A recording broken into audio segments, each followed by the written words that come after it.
ሰላም ጤና ይስጥልን ውድ የቻናላችን ተከታታዮች የፕሮግራማችን ቤተሰቦች፣ ይህ አብዲራዋ ቲዩብ ነው።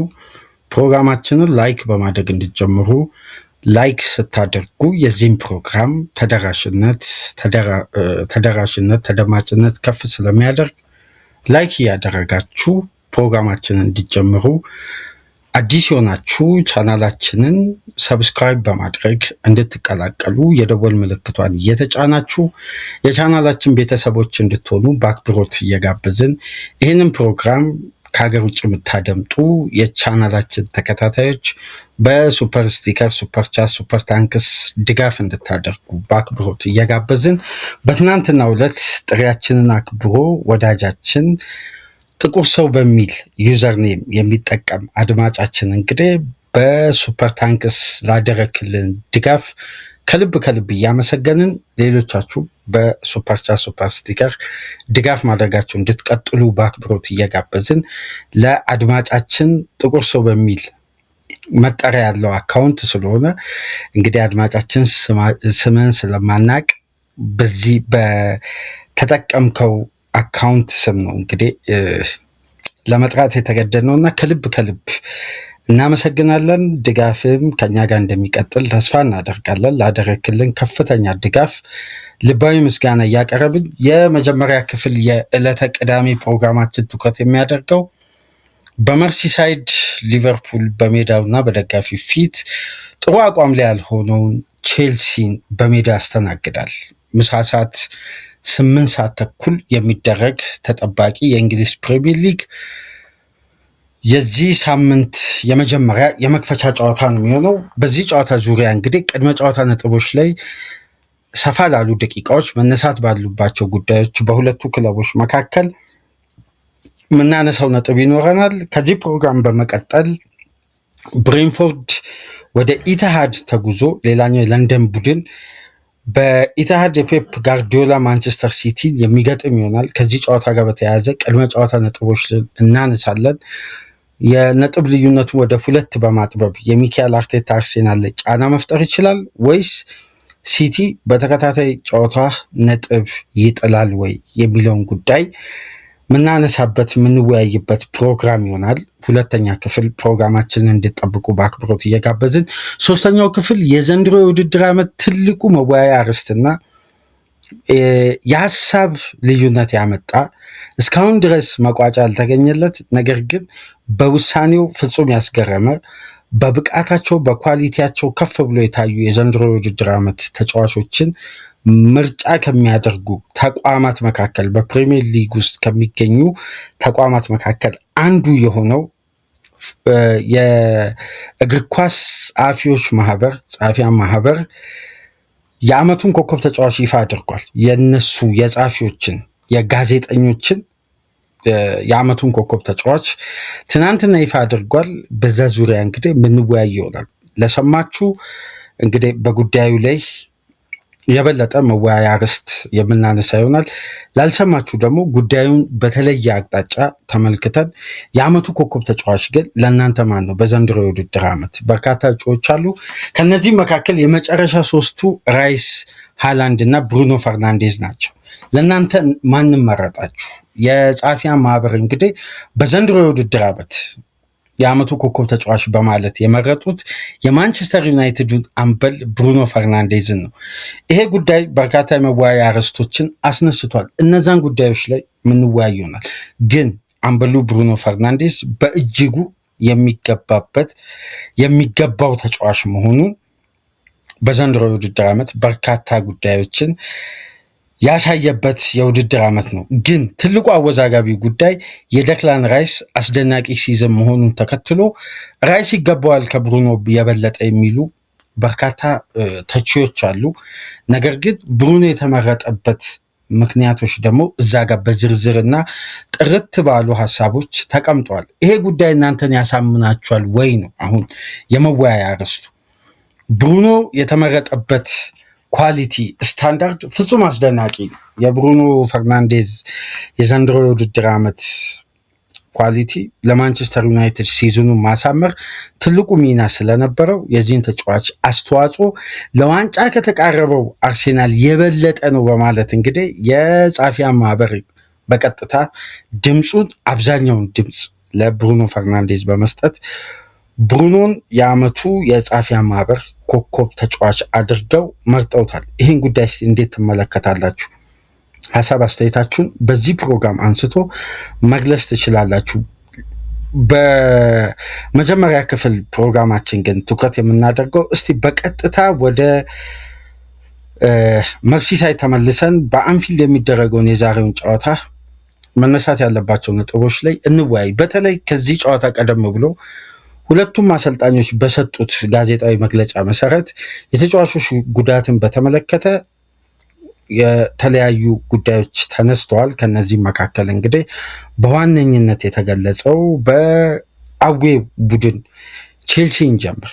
ቼልሲ ያለፈው ሳምንት በሜዳውና በደጋፊው ፊት በኖቲንጋም ፎረስት ሽንፈት ካስተናገደ በኋላ የቡድኑ ስፕሪት፣ የደጋፊዎች እምነት፣ የክሊርሌይ ካፒታል እና የቶዲ ቦይሊ ብሉኮን አዋጭነቱ፣ አመርቂነቱ፣ ስኬትን የማምጣት ፓወራቸው እምብዛም በደጋፊዎች ዘንድ ተቀባይነት ሳያገኝ እስካሁን ድረስ በርካታ ጉዳዮችን እያስነሳ እልባት ሳይፈጥር በእነዚህ አስተዳዳሪዎች በእነዚህ የክለብ ባለቤቶች ምክንያት በርካታ አለመረጋጋቶች በቼልሲ ቤት እንደተፈጠሩ እንደቀጠሉ ናቸው የሚገኙት።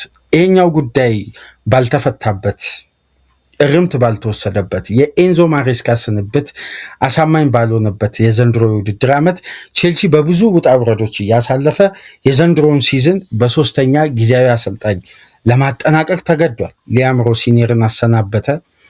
ከመጀመሪያም አንስቶ የኤንዞ ማሬስካ ስንብት ተቀባይነት ሳያገኝ የሊያም ሮሲኒየር አመርቂነት ወርዶ መታየቱ እንዳጀማመራቸው ቀጣይ ለቡድኑ የሰጡት ዋስትና በቂ ሆኖ ስላልተገኘ እኚህም ወጣት አሰልጣኝ ተሰናብተው በማርክ ፋርላን ነው በጊዜያዊ አሰልጣኝ ይህን የውድድር ዓመት ለማጠናቀቅ ቼልሲዎች የወሰኑት። የሰሞኑ ውጤት መንሸራተት፣ ብቃት መውረድ ቼልሲ ለተከታታይ ጨዋታዎች መሸነፍና ከ52 ቀናት በኋላ ያለፈው ሳምንት በሜዳቸው ሲሸነፉ ነበር በኖቲንጋም ፎረስት አንድ ግብ ጆዋው ፔድሮ አስቆጥሮ ከ52 ቀናት በኋላ በፕሪሚየር ሊጉ ግብ ማስቆጠር የቻሉት። የተቀሩትን 5 ተከታታይ ጨዋታ ቡድን ሲሸነፍ የነበረው ሪከርድ ፍጹም በክለቡ ታሪክ ያልተመዘገቡ ያውም ግቦችን ሳያስቆጥር ለተከታታይ ጨዋታ መሸነፉ ትላልቅ ጥያቄዎችን እያስነሳ ባለበት ወቅት ነው በድጋሚ በኖቲንጋም ፎረስት ሽንፈት ያስተናገደው። ከዚህ ጋር በተያያዘም የጊዜያዊ አሰልጣኝ ጥያቄ ቀርቦላቸው የክለቡ ተጫዋቾች ስላላቸው መተማመን፣ ስላላቸው ተስፋ ለመቁረጥ የዩኤፋ ሻምፒዮንስ ሊግን ቦታ ኦፕታ አሁን ላይ ባለው ቁጥራዊ መረጃ መሰረት ቼልሲ 4.11% የዩኤፋ ሻምፒዮንስ ሊግን ሊሳተፍ የሚችልበት እድል አለ። ይሄ ደግሞ ማቴማቲካል ስሌት የበለጠ አብዛኛውን ድርሻ ይወስዳል። ቼልሲ ወደ ዩኤፋ ሻምፒዮንስ ሊግ ተሳታፊነትን ቦታ ይዞ ያጠናቅቃል የሚለው ጉዳይ። ነገር ግን ይሄ ጨዋታ የሚደረገው ለአርነ ስሎት ሊቨርፑል አድቫንቴጅን የበለጠ በሚያቀርብ ሁኔታ ውስጥ ሆኖ ነው። ያለፈው ሳምንት አርነ ስሎትም ከባድ ሽንፈት ከሜዳቸው ውጭ በላንካሻየር ደርቢ 3-2 በማንቸስተር ዩናይትድ ሽንፈት ካስተናገዱ በኋላ የቦታቸው መንገጫገጭ አሁንም ድጋሚ ተነስቶ በጥያቄ ውስጥ ነው የሚገኘው። ይሄም ጉዳይ አሳሳቢነቱ ከፍ ብሏል። ሁለቱም ክለቦች ስር ነቀል ለውጥ ይፈልጋሉ። የአሰልጣኝ አብዮት እንዲቀየር ሊቨርፑል ቤት ይፈለጋል። ያ ውሳኔ አልመጣም። ቼልሲ አለአግባብ በጥሩ ትራንስፎርሜሽን እየመራ ያለውን አሰልጣኝ ደግሞ ማሰናበቱ የበለጠ ቅሬታዎችን አስፍቶ ጉዳዮችን ሁሉ ወዳልተገባ ውስብስብ ወደሆኑ ጉዳዮች ወስደውታል እና ቼልሲም ይህንን ልባት ሳይፈጥር ሊቨርፑልም በአሰልጣኝ በኩል ያለውን ጥያቄ እንደቀጠለ ሆኖ ነው ሁለቱ ክለቦች ዛሬ ምሳ ሰዓት ላይ ጨዋታቸው የሚያደርጉት። ከዚህ ጨዋታ በፊት ሁለቱም አሰልጣኞች ጋዜጣዊ መግለጫ ነበራቸው፣ ቆይታ አድርገዋል። ከሰጧቸው አስተያየቶች መካከል በዋነኝነት የሚነሳው የቡድን መረጃ ነው። እስቲ በቡድን መረጃ በኩል ከተሰሙ መረጃዎች መካከል በቅድሚያ ወደ ስታንፎርድ ብሪጅ ከቼልሲ የተሰጠውን እስቲ መረጃ እንመልከት። ምንም እንኳን ቼልሲዎች አዌ ማች በአንፊልድ ቢያደርጉም ያው በክለቡ ዋና ጋዜጣዊ መግለጫ ኦፊስ ውስጥ ሆነው ነው ማክፋርለን ጋዜጣዊ መግለጫ ከሚዲያው ጋር ቆይታ ያደረጉት። በዚህ መሰረት እንግዲህ ያለፈው ሳምንት በኖቲንግሃም ፎረስት ቼልሲ ሽንፈት ሲያስተናግድ ጉዳት ካስተናገዱ ተጫዋቾች መካከል አንዱ የሆነው ግብ ጠባቂው ሮበርት ሳንቼዝ ነው። ሮበርት ሳንቼዝ ለዚህ ጨዋታ በነገራችን ላይ ሮበርት ሳንቼዝ ብቁ ነው፣ ግን ያስተናገደው ጉዳት የጭንቅላት ጉዳት መሆኑን ተከትሎ የኮንኬዥንን ፕሮቶኮል ባለማሟላቱ ለተጨማሪ 10 ቀናት ከሜዳ እንዲርቅ ይደረጋል። ይሄ ፕሮቶኮል በፕሪሚየር ሊጉ የሚወሰን አይደለም፣ በክለቦች የሚወሰን አይደለም፣ በፕሪሚየር ሊጉ ፕሮቶኮል የሚወሰን ነው። ከጭንቅላት ጉዳት ጋር በተያያዘ በስፖርት እየተፈጠሩ ያሉ ጉዳዮችን ለመቆጣጠርና የተጫዋቾችን ጤንነት በተለይ በጭንቅላት ጉዳት ላይ አስተማማኝነቱን ከፕሪሚየር ሊጉ ከቀጠራቸው ዶክተሮች በየክለቡ ከሚገኙ የሕክምና አባላት ጋር በቀጥታ በሚደረግ ኮሚኒኬሽን እና የማጣራት ሂደት የፕሮቶኮሉን ስቴጅ ካላለፈ ማንኛውም ተጫዋች በጭንቅላት ጉዳት ላይ ክለቡ ገፍቶ የማሰለፍ መብት የለውም። ይሄ የተጫዋቾችን ጤንነትና ህልውና ለመጠበቅ ከሚደረግ ቅድመ ጥንቃቄ ጋር በተያያዘ ነው። ምክንያቱም በስፖርቱ ዘርፍ በጭንቅላት ጉዳት ምክንያት የበርካታ ስፖርተኞች ህይወት በቅርብ ዓመት ውስጥ ማለፉ እንዲሁም ከፍተኛ ፓራላይዝ እስከመሆን ያደረሰ ጉዳትን በቅርብ ጊዜ የተመለከትን ነው። ለምሳሌ በቦክስ ስፖርት ላይ የተመለከትነው ጉዳይ አለ። በተለያዩ ስፖርቶች ብቻ በጣም አሰቃቂ ጉዳቶች ይደርሳሉ።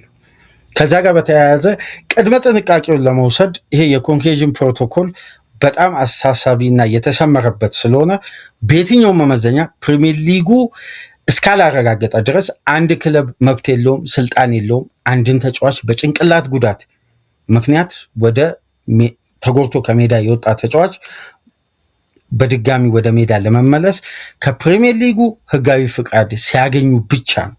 እስከዛም ድረስ እንደውም አንዳንድ ዘገባዎች ላይ ስመለከት የሚሰጡ ትሬኒንጎች ጭምር የተለየ ናቸው። ከሙሉ ስብስቡ ጋር ትሬኒንግ የማድረግ ግዴታ የለባቸውም። የተለየ ትሬኒንግ ነው የሚሰጣቸው። አካል ብቃታቸው ላይ የተለያዩ ለውጦችና በቡድን እንቅስቃሴ ላይ ጫና እንዳይፈጥር ጤንነታቸው በተጠበቀ ሁኔታ ሆኖ ነገር ግን አብዛኛው ትኩረት የዚህ የጭንቅላት ጉዳት ጋር በተያያዘ ይሆናል። እንደውም አንድ ጉዳይ በቅርቡ ስናደምጥ ነበር። እያንዳንዱ ክለብ አስገዳጅ በሆነ ቅድመ ሁኔታ የሕክምና አባላት ከጭንቅላት ጉዳት ጋር ተያይዞ በየክለቡ ስታፍ እንዲቀጥር ፕሪሚየር ሊጉ ያወጣው ህግ ነበር። ይህንን ተከትሎ ወደ 14-15 ክለቦች በፍጥነት ይህን ውሳኔ ተቀብለው ተግባራዊ እንዳደረጉ አድምጠናል እና ከዚህ ጋር በተያያዘ ነው የሮበርት ሳንቼዝ ከዚህ ጨዋታ ውጭ መሆን የተነገረው። ከዚህ ጋር በተያያዘ እንግዲህ ተጨማሪ ሌሎች ጉዳቶች በቼልሲ በኩል የተሰሙት የስቲቫኦ የጋርናቾ እና የፔድሮ ኔቶ ጉዳት ነው። እነዚህ ተጫዋቾች ለዚህ ጨዋታ እንደማይደርሱ ማክፋርለን ከጨዋታ በፊት በሰጡት ጋዜጣዊ መግለጫ ማረጋገጥ ችለዋል። በቼልሲ በኩል የተሰማው የጉዳት መረጃ ይህንን ይመስላል። አሁን ወደ አንፊልድ እንመለስና ወደ ጨዋታ ወደሚደረግበት ስቴዲየም ባለሜዳው ክለብ የተሰማው የጉዳት መረጃ ነው። አንደኛ ደረጃ ላይ እንግዲህ የክለቡ ደጋፊዎች በተወሰነ መልኩ መረጋጋት ውስጥ የከተተው ያለፈው ሳምንት በላንካሻየር ደርቢ ከስብስቡ ውጪ መሆኑ ከተሰማ በኋላ የበለጠ ስጋት ፈጥሮ ከጨዋታው በፊት በርካታ እምነቶች እንዲታጡ ካደረጉት ምክንያቶች መካከል የአሌክሳንደር ኢሳክ ጉዳት ነበር። ምክንያቱም ይሄ ተጫዋች በሂጎ ኤኪቲኬ ጉዳት ምክንያት የሳሳው የፊት መስመር ስፍራ የበለጠ ሊቨርፑል መሳሳቱን ክፍተቱን ይሞላል ተብሎ ሲጠበቅ፣ እዚህ ላይ ደግሞ መሐመድ ሳላ በድጋሚ ሃርምስትሪንግ ጉዳት አስተናግዶ ከሜዳ ከ2 እስከ 3 ጨዋታ እንደሚርቅ ሲነገር ኢሳቅ ላይ የነበረው እምነት የበለጠ ከፍ ብሎ ነበር እና ተጫዋቹ ባጋጠመው መጠነኛ የግሮይን ህመም ነው ጉዳት ሳይሆን ህመም ምክንያት ቅድመ ጥንቃቄ ለመውሰድ ሲባል ከላንካሻየር ደርቢው ውጪ ተደረገ። ነገር ግን አሁን አሰልጣኙ ከዚህ ጨዋታው በፊት በሰጡት ጋዜጣዊ መግለጫ በቀጥታ አሌክሳንደር ኢሳቅ ባለፉት 3 ቀናት በነበረው ትሬኒንግ እንግዲህ ከክለቡ ጋር የመጀመሪያ ትሬኒንግ ቢያመልጠውም ትናንትና ከትናንት ወዲያ በነበረው ትሬኒንግ ግን ወደ ክለቡ ተመልሶ ሙሉ ትሬኒንጎችን በማጠናቀቅ ለዚህ ጨዋታ ፊትነስ ቴስቱን አልፎ ተጫዋቹ እንግዲህ ለዚህ ጨዋታ ዝግጁ መሆኑን አርነ ስሎት ከጨዋታ በፊት አረጋግጧል። የኢሳቅ መመለስ ለስሎት ትልቅ እፎይታ ይፈጥራል ተብሎ ይጠበቃል። በተጨማሪም እንግዲህ ግብ ጠባቂው ጆርጂ ማማርዳሽቪሊ ነው ካጋጠመው ጉዳት ተመልሶ በዛሬው ጨዋታ እንደተካተተ አሰልጣኙ ገልጿል። ነገር ግን መሐመድ ሳላና አሊሰን በጣም ተቃርበዋል ወደ ሜዳ ለመመለስ። ነገር ግን እስካሁን ድረስ ከዋና ስብስቡ ጋር ትሬኒንግ አልሰሩም። ነገር ግን ፊትነሳቸው የመጨረሻ ፊትነስ ቴስት ከተሻገሩ ለዛሬው ጨዋታ ሊደርሱ የሚችሉበት እድል እንዳለ በክለቡ ዙሪያ የሚገኙ ጸሐፊዎች በተወሰነ መልኩ እያወጡ ነው የሚገኙትና ምናልባት እነዚህ ተጫዋቾች በዛሬው ስብስብ ውስጥ ሊካተቱ የሚችሉበት እድልም አለ። ነገር ግን እስካሁን ድረስ ኦፊሻል የተረጋገጠ ነገር የለም። የበለጠ ግን ቀጣይ ሳምንት ወደ ሜዳ ይመለሳሉ ተብሎ ይጠበቃል። በዚህ ጨዋታ በስብስብ ውስጥ ቢካተቱ እንኳን ስሎት ደፍረው ኃላፊነት ወስደው ይጠቀሟቸዋል ተብሎ አይጠበቅም። ምክንያቱም የሁለቱም ጉዳት ተቀራራቢነት አለው። ሃርምስትሪንግ ሆኖ በየሌቭላቸው ይለያያል። ጠንካራውን ሃርምስትሪንግ አሊሰን ቤከር ሲያስተናግድ፣ መጠነኛውን ሃርምስትሪንግ መሐመድ ሳላ ነበር ማስተናገድ የቻለው እና ጆርጂ ማማርዳሽቪሊ እና አሌክሳንደር ኢሳቅ ወደ ስብስቡ መመለሳቸውን ብቻ ነው አሰልጣኙ ኦፊሻሊ ኮንፈርም ማድረግ የቻሉት። በቼልሲ በኩል ግን መነገር ያለበት ተጨማሪ የጉዳት መረጃ ሪስ ጄምስ ከረጅም ሳምንታት በኋላ ከወራት በላይ ቆይቶ ምናልባት ወደ 2 ወር ገደማ ይመስለኛል ሪስ ጄምስ ከሜዳ የራቀው ከረጅም ጊዜ ጉዳት በኋላ ተመልሷል። በዛሬው ስብስብ ውስጥ ተካቷል። በተመሳሳይ በአስገራሚ ሁኔታ እንግዲህ ሌቪ ኮልዌል ከተጠበቀው ጊዜ ቀደም ብሎ ከጉዳት ማገገሙን ተከትሎ በዛሬው ስብስብ ውስጥ መካተቱ ተሰምቷል። ነገር ግን በሁለቱ ተጫዋቾች ዙሪያ ማክፋርለን የሰጡት ምንም አይነት አፕዴት ባይኖርም ግን ስብስቡ ለመጨረሻ ጊዜ በነበረው ትሬኒንግ እነዚህ 2 እንግሊዛውያን ተከላካዮች በስብስቡ ውስጥ መካተታቸው ኦፊሻሊ ተረጋግጧል ማለት ነው። ታዲያ ይሄ ጨዋታ ምን አይነት መልክ ሊኖረው ይችላል? ስሎት ይህን ጨዋታ ማሸነፍ የሚችሉ ከሆነ ባለሜዳው ሊቨርፑል አንድ አድቫንቴጅ ይጠብቃሉ።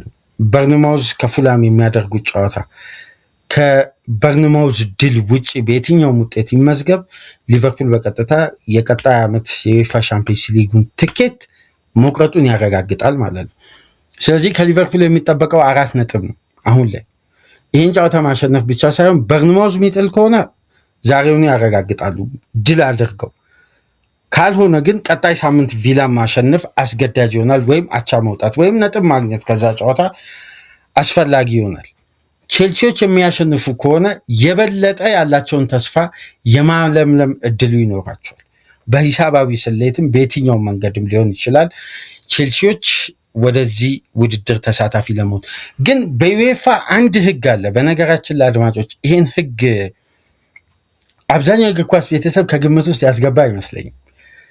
6ኛ ደረጃ ቼልሲ ጨርሶ ቪላ ዩሮፓ ሊግ የሚያሸንፍ ከሆነ ፓላስ ኮንፈረንስ ሊግ የሚያሸንፍ ከሆነ ቼልሲ የሻምፒዮንስ ሊግ እግር ኳስን ቦታ ያገኛል። ይሄን ታውቃላችሁ? ይሄ የዩኤፋ አዲሱ የኮፊሸንት አሰጣጥ 3 የእንግሊዝ ክለቦች ዩኤፋ ሻምፒዮንስ በዩኤፋ ውድድሮች ላይ ፍጻሜ መድረሳቸውን ተከትሎ አሁንም የኮፊሸንቱ ቁጥር ከሌሎች ሊጎች በበለጠ ከፍ ስላለ ይሄ እድል ተከፍቷል እና 6ኛ ደረጃ ላይ የሚጨርሰው ክለብ የዩኤፋ ሻምፒዮንስ ሊግን ተሳታፊነት ቦታ ሊያገኝ የሚችልበት እድል አለ። በነገራችን ላይ እሱ ግን ሊሆን የሚችለው ቪላም ፓላስም የግድ ድል ማድረግ አለባቸው። ሁለቱም ክለቦች በፍጻሜ ዋንጫው የሚያሳኩ ከሆነ 6ኛ ደረጃ ላይ የጨረሰው ቡድን የዩኤፋ ሻምፒዮንስ ሊግን ቦታ ያገኛል። ምክንያቱም በቀጣይ ዓመት በቀጥታ ቪላ ወደ ዩኤፋ ሻምፒዮንስ ሊግ ሲያልፍ ቪላ አሸንፎ ዩሮፓ ሊግ መግባት የሚችለውን ኮታ አንድ የእንግሊዝ ክለብ ኮንፈረንስ ሊግን ያሸነፈው ይገባል። ስለዚህ በቀጥታ 6ኛ ደረጃ ላይ ያለው ቡድን የቪላን ኮታ ወክሎ በቀጥታ ወደ ቻምፒየንስ ሊግ ተሳታፊነት ቦታን ይዞ ያጠናቅቃል ማለት ነው። ቪላ በሊጉ ካጠናቀቀበት ደረጃ አንጻር፣ ምክንያቱም አንድ ክለብ 2 የዩኤፋ ኮታዎችን መያዝ አይችልም። ይሄን ህግ ምናልባት ታውቃላችሁ ብዬ አስባለሁ። ምክንያቱም ዩሮፓ ሊግ የበላ ቡድን የዩኤፋ ቻምፒየንስ ሊግ ተሳታፊ ቦታን ይዞ ካጠናቀቀ በዛ ቦታ ላይ የሚጨመር አዲሱ ይሄ የሊግ ፌዝ ህግ ከወጣ በኋላ ይሄ ሽግሽግ ተደርጓል። ግን ይሄ ሊሆን የሚችለው የነጥብ አሰጣጡ ስርዓት የድሉ መጠን ተለክቶ ነው የሚሆነው እና ቼልሲ በነገራችን ላይ የዩኤፋ ቻምፒየንስ ሊግን ቦታ ሊያገኝ የሚችልበት እድል አለ እንደነዚህ አይነት ቅድመ ሁኔታዎች የሚሳኩ ከሆነ። ይህን እንግዲህ በአመቱ መጨረሻ ነው የምንመለከተው። ቼልሲም እንደነዚህ አይነት ጨዋታዎች ላይ 3 ነጥብ የማሳካት ኃላፊነት አለበት። ግን ከባዱ ጉዳይ የሚሆነው ቼልሲ ዛሬ መሳሳት የሚሸነፍ ከሆነ በክለቡ ታሪክ ለ7 ተከታታይ ጨዋታ ተሸንፎ ያስቆጠረው የግብ ሬንጅና ያጣው ነጥብ በክለቡ ታሪክ በጣም ደካማና መጥፎ ሪከርድ ተደርጎ ይመዘገባል ማለት ነው። የአርነ ስሎት ሊቨርፑል የመጡበት ፎርም በተለይ በጥቂት ሳምንት ውስጥ 3 ተከታታይ ጨዋታ አሸንፈው ጥሩ መነቃቃት ከፈጠሩ በኋላ ወደ ላንካሻየር ደርቢ ተጉዘው እንግዲህ ያጋጠማቸው ሽንፈት በጣም የክለቡ ደጋፊዎች በአሰልጣኙ ላይ ያላቸው እምነት እንደምታውቁት 2 አይነት መልክ አለው። በድሎች መሃል የሚቀዘቅዙ ጥያቄዎች አሉ። ድሉ ሲጠፋ ደግሞ በአንዴ በድሉ ሰዓት የቀዘቀዘው የጥያቄ አይነት ሳይሆን የበለጠ በዛ 10 እጥፍ ሆኖ የሚነሱ ከባባድ ጥያቄዎች አሉ። ከግል የተጫዋቾች ፐርፎርማንስ ማደግ እስከ ቡድን ቅንጅት፣ እስከ ቡድን አይደንቲቲ፣ እስከ ቡድን ስትራክቸር ሬኒንግ ሻምፒዮን አይመስልም። ለአመታት ለረጅም ጊዜያት የሚፈጅ ከባድ ክራይስ አሰልጣኙ ሊቨርፑል ቤት እየፈጠሩ ነው። ከቡድኑ ያጫወት መንገድ፣ ከቡድኑ ባህል ጋር፣ ከቡድኑ ካልቸር ጋር ፍጹም የማይሄድ አይደንቲቲ እየተገነባ ነው። ይሄ ጉዳይ የታየ የክለቡ የቁልቁለት ጉዞ እኮ የበለጠ እየተስተዋለ ነው ከሚታዩ በጎና የሽግግር ጉዳዮች ይልቅ የሚል ጠንካራ ጥያቄዎች አሉ። በዚህ ሳምንት የክሬግ ኢቫንስን የአትሌቲክሱን ሪፖርተር የመርሲሳይ ኮረስፖንደር የሚለውን አንዳንድ ዘገባ ምናልባት አይታችሁ ከሆነ አንድ ጠንከር ያለ ሀሳብ አንስተዋል። እንደ ክሬግ ኢቫንስ ዘገባ ከሆነ ስሎት ለሊቨርፑል ኃላፊዎች በአመቱ መጨረሻ ሪቪው ሲደረግ 2 ጉዳይ በቀጥታ ከማኔጅመንት ዲፓርትመንቱ ሊያመልጧቸው የማይችሏቸውን 2 ጥያቄዎች ይመጣሉ ለአሰልጣኙ። አሰልጣኙ እነዚህን ጥያቄዎች በየትኛው መመዘኛ ምላሽ መስጠት ይችላሉ የሚል ጥያቄ አስቀምጧል። ይሄን ደግሞ ጥያቄ ክሬግ ኢቫንስ የአትሌቲክሱ ሪፖርተር የሚለው ከሊቨርፑል ውስጥ አዋቂዎች አገኙ ባለው መረጃ መሰረት ነው። አንደኛው ክለቡ በዘረጋው የአልጎሪዝም ሲስተም ከሚጠቀማቸው የተጫዋቾችን ብቃት መመዘኛ፣ የተጫዋቾችን ፐርፎርማንስ አናላይዝ፣ የስካውት ዲፓርትመንቱ ከሚጠቀምበት የተጫዋቾች ምልመላ፣ ከነዚህ ሁሉ የተወጣጡ ጉዳዮች ጋር በተያያዘ በቀጥታ የአንድን የቡድኑ አባል የፐርፎርማንስ መለኪያ አልጎሪዝም አለ። ይሄ አልጎሪዝም የአመቱን የመጀመሪያ የክለቡን እቅድ አልጎሪዝሙ በራሱ ከፈረሙ ተጫዋቾች፣ ከቡድን ግንባታ፣ ከክለቡ ቀጣይ እቅድና ቀጣይ ፕላን የውድድር አመቱን ጠቅለል አድርገው በአንድ መስኮት የሚመለከቱበትን ስትራቴጂ ይሄ አልጎሪዝሙ ራሱ አቅጣጫ ያስቀምጣል። አቅጣጫ የራሱ የሆነ አቅጣጫ ማለት ነው። እዚህ ጋር አድማጮች ልብ ብላችሁ ተመልከቱ። ይሄ የተቀመጠው አቅጣጫ በታሰበውና በታቀደው ደረጃ ካልተጠናቀቀ በቀጥታ የጉዳዮች ተጠያቂነት ብሎ የሚጀምረው ከአሰልጣኝ አርነ ስሎት። በአመቱ መጨረሻ ሲዝናል ሪቪው መጀመሪያ የሚያደርገው ማን ነው? ይሄ የተገጠመው ማሽን የቡድኑን የዘንድሮ የውድድር ዓመት እቅድ በምን አይነት መልኩ ተጠናቋል የሚለውን አልጎሪዝሙ አናላይዝ አድርጎ የሚያቀርበው ፐርፎርማንስ አናላይዝ አለ። ፐርፎርማንስ አናላይዙ ከምን ይጀምራል መሰላችሁ? ስትራክቸራል ነው። አንደኛ የአሰልጣኝ አጨዋወት፣ የተያዘው እቅድ፣ ሬኒንግ ሻምፒዮን መሆኑ እዚህ ማሽን ላይ የተቀመጠ ክራይቴሪያ አለ።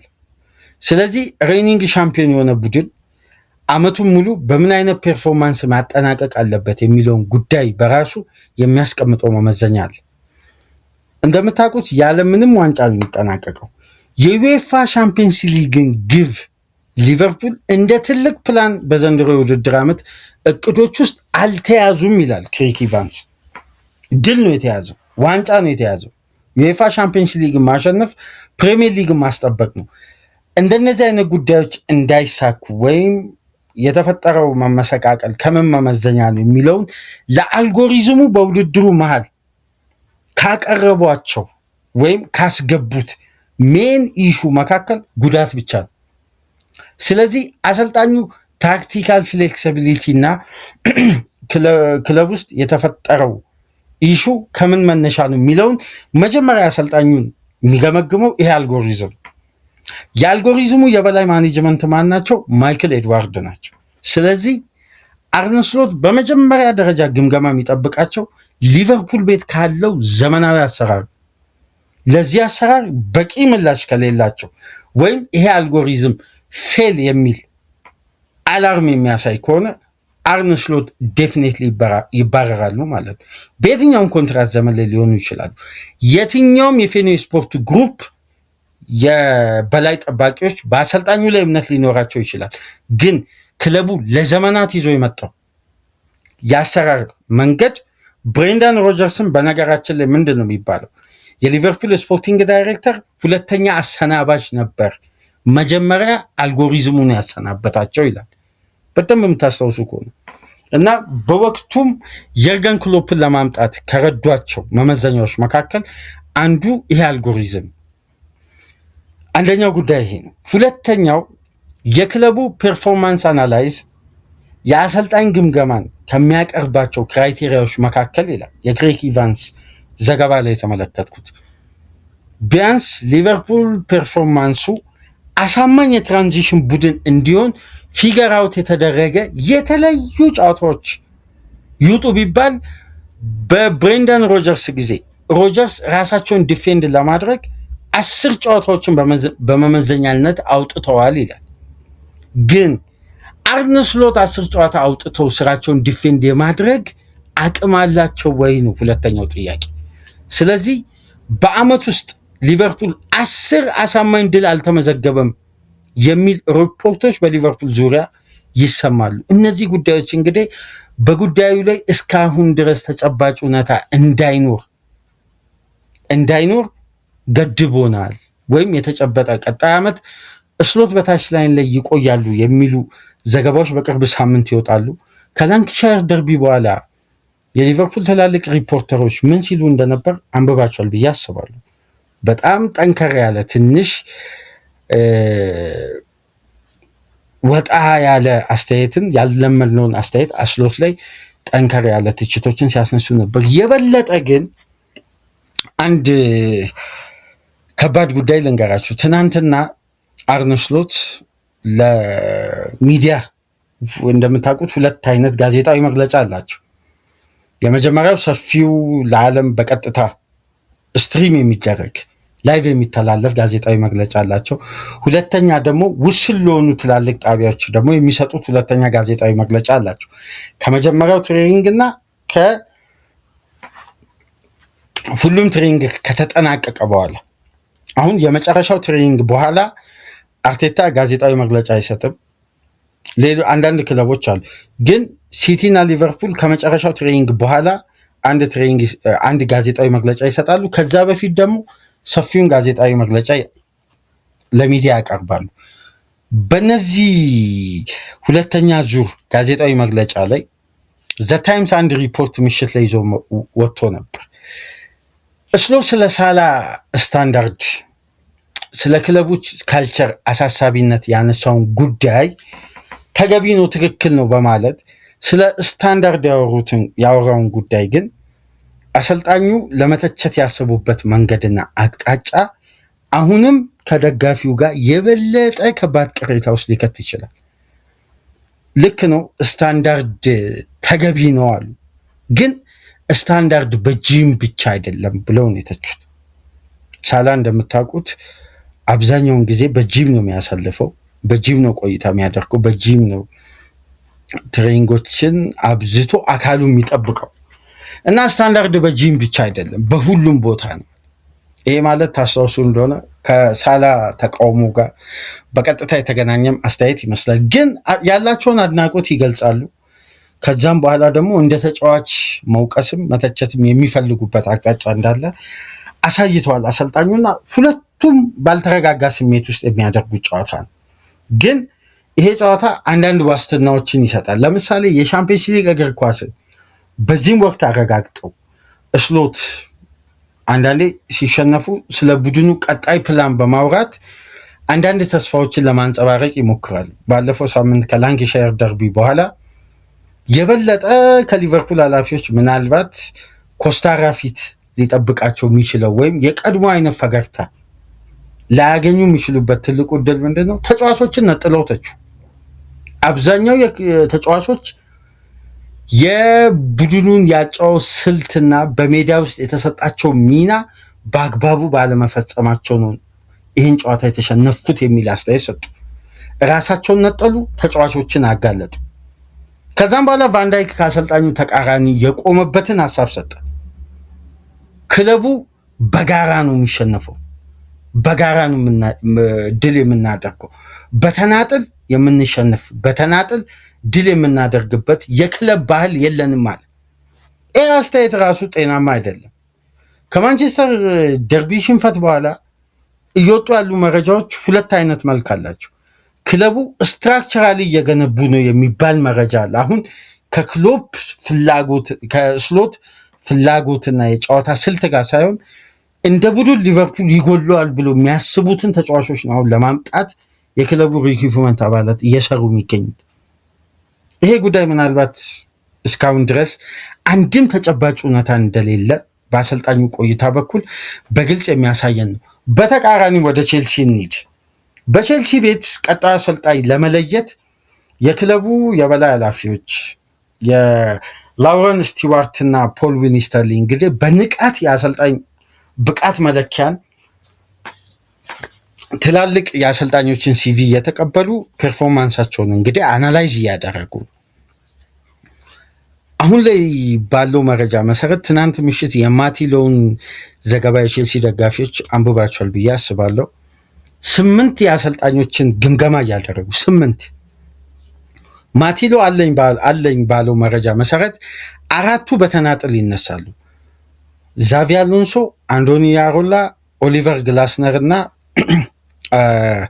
ተጨማሪ አንድ አሰልጣኝ አለ ከሌላ ሊግ ይሄ ሆኔስ ነው መሰለኝ የስቱትጋርቱ አሰልጣኝ።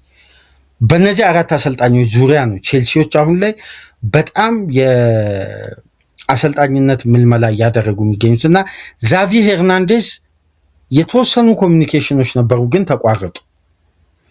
ጁኒየር ኒግልስማንን አናገሩ፣ ፍቃደኛ አይደለም፣ ምክንያቱም የተረጋጋ ቦታ ላይ ስላለ። በተጨማሪ አንዳንድ አሰልጣኞችን ጠቁመዋል፣ ግን የበለጠ ስፔናዊ አሰልጣኝ ቼልሲ የመቅጠር እድሉ ሰፊ እንደሆነ ዘገባዎች እየተመለከትን ነው። ራዮላ ትናንት ምሽት በወጡ ዘገባዎች መሰረት ፓላስ አብዛኛውን ኢፈርት እየተጠቀመ ነው ራዮላን ወደ ፓላስ ለማምጣት። ኦሊቨር ግላስነር አንድ ትልቅ ክለብ ሊይዙ እንደሚችሉ ይጠበቃል። የፓላሱ አሰልጣኝ የትኛው ክለብ ይሁን አልለየም። ምሽት ላይ በወጡ መረጃዎች ከሆነ ከዚህ በፊት ስሙ ከሊቨርፑል ጋር አጥብቆ የሚነሳው ዛቪ አሎንሶ ማረፊያው ስታንፎርድ ብሪጅም ሊሆን ይችላል። ምክንያቱም የዛቪ አሎንሶን ኤጀንት ፖል ዊኒስተርሊ እና ላውረን ስቲዋርት በቀጥታ ዳይሬክት አግኝተው አናግረዋል። ኢኒያኪ በኒዝ ይባላል። የአይዲአይኤፍ የትልቅ ግዙፍ ካምፓኒ የአሰልጣኞች የተጫዋቾች የኤጀንት ካምፓኒ ነው። ይሄ ካምፓኒን ታስታውሱ እንደሆነ የአሁኑ የሊቨርፑል ስፖርቲንግ ዳይሬክተር ሪቻርድ ሂውዝ ለ4 ዓመታት አስተዳድሮታል፣ በተጨማሪ ስራ ማለት ነው። የምታስታውሱ ከሆነ የዚህ ካምፓኒ አብዛኛው በአሰልጣኝነት የተያዙ በአሰልጣኞችን የያዙ ኤጀንቶችም አሰልጣኞችም ስፔናዊያን ናቸው። ራዮላ ዛቪ አሎንሶ፣ ሚካኤል አርቴታ፣ ሴስ ፋብሪጋዝ፣ ማርቲን ዙቢመንዲ፣ ሚካኤል ሜሪኖ፣ በተለይ ደግሞ አብዛኛው አሰልጣኝና ተጫዋች የባስክ ነው። ከባስክ እዛ ወደ ባስክ የሚገኝ የነ አትሌቲክ ቢልባኦ የነ ሪያል ሶሲዳድ የጉፔስኮ ተወላጆች በአብዛኛው ኡናይ ኤምሬን ጨምሮ የዚህ ካምፓኒ ኤጀንቶች ናቸው የሚወክሏቸው እና የቼልሲ ኃላፊዎች ከነዚህ ካምፓኒዎች ጋር በቅርበት የመስራት ኤክስፒሪየንስ ባይኖራቸውም ግን በአዲስ መልኩ ይሄ ወጣት ስብስብ በአዲስ የዘመናዊ እግር ኳስ አሰልጣኝና የበለጠ ልምዱን ባካበተ በሌሎች ሊጎችም ቢሆኑ ጥሩ ኤክስፒሪየንስ ያለው አሰልጣኝ ለማምጣት ይፈልጋሉ። አሁን ላይ ያለፈውን አይነት ስህተት ቼልሲዎች ድጋሚ ይሳሳታሉ ብዬ በግሌ አላስብም። ምክንያቱም ቼልሲ አሁን በትክክል እውነት ይሄን ቡድን ድጋሚ ማቃናት ፕላን በእጅጉ በትኩረት ከሰጡ መምጣት ያለበትን አሰልጣኝ የክለቡ ግንባታና የተጫዋቾች አቅም በግልጽ ይነግረናል። እንደነዚህ አይነት ስብስቦችን ባሉ ተጫዋቾች የተወሰኑ ኳሊቲዎችን አጠናክሮ ቡድን ለመገንባት ራዮላም አሎንሶም ምርጥ አሰልጣኝ ናቸው። ግን ቡድን አፍርሶ እንደ አዲስ ለመገንባት የሚያስብ አሰልጣኝ ካመጡ ነው ችግር ውስጥ የሚገቡት። የተለያዩ አሰልጣኞች አሉ አሁን ገበያ ላይ እና ቼልሲዎች እንግዲህ በትኩረት ጥድፊያ ባልተሞላው መንገድ እኔ አንዳንዴ እንደነዚህ አይነት ክለቦች ከገቡበት ችግር በፍጥነት ለመውጣት አንዳንዴ ከክለብ አስተዳደር ውሳኔ ተገቢ ነው በሚል ካላቸው እብሪት ወርደው ካላቸው መኮፈስ ወርደው በትክክል ለክለቡ ሁሉና የሚያስቡ ከሆነ ትራንዚሽኑን ባላንስ አድርጎ ሲጠብቁ የነበሩትን ማሬስካ ማምጣት ነው ጤናማነት። ይቅርታ ጠይቆም ቢሆን ምክንያቱም የዚህም ቡድን ሼፕ አምጥተውታል። ጉዳት ጣልቃ ገብነት ማን ነው የሚባለው? ክላተንበርግ ነው ማን ነው የሚባል? ከማሬስካ ጀርባ የሚቀመጠው ወረቀት ለማሬስካ 56ኛ እስከ 70 ደቂቃ ድረስ እየጠበቀ የሚሰጠው ኤጌሌን አስወጣ ኤጌሌን ቀይር የሚል ጣልቃ የሚገባ ባለሙያ ስላለ እንጂ ማሬስካ ጤናማ በሆነ መንገድ ክለቡን እየመሩ ነበር። እንግዲህ ፓወርን ሰጥቶ ውጤት የሚመጣ ከሆነ ፓወር ሰጥቶ እኮ ውጤቱ እንደው የበለጠ ኃላፊዎችን ነው የሚያስመሰግን። ምክንያቱም በእነሱ ሹመት ውስጥ ነው ይሄ ድል የመጣው። ስለዚህ እንደነዚህ አይነት ይሄ አንዳንድ ኃላፊዎች አሉ በሙያው ላይ ቆፍጣና ውሳኔ ይወስናል እንዲባል አላግባብ ውሳኔ ይወስንና የቡድንን ግንባታ ድጋሚ አፍርሰው ወደ ሌላ አቅጣጫ ወስዱታል። አሁን ቼልሲ ቤት ሪስክ ለመውሰድ አይፈሩም።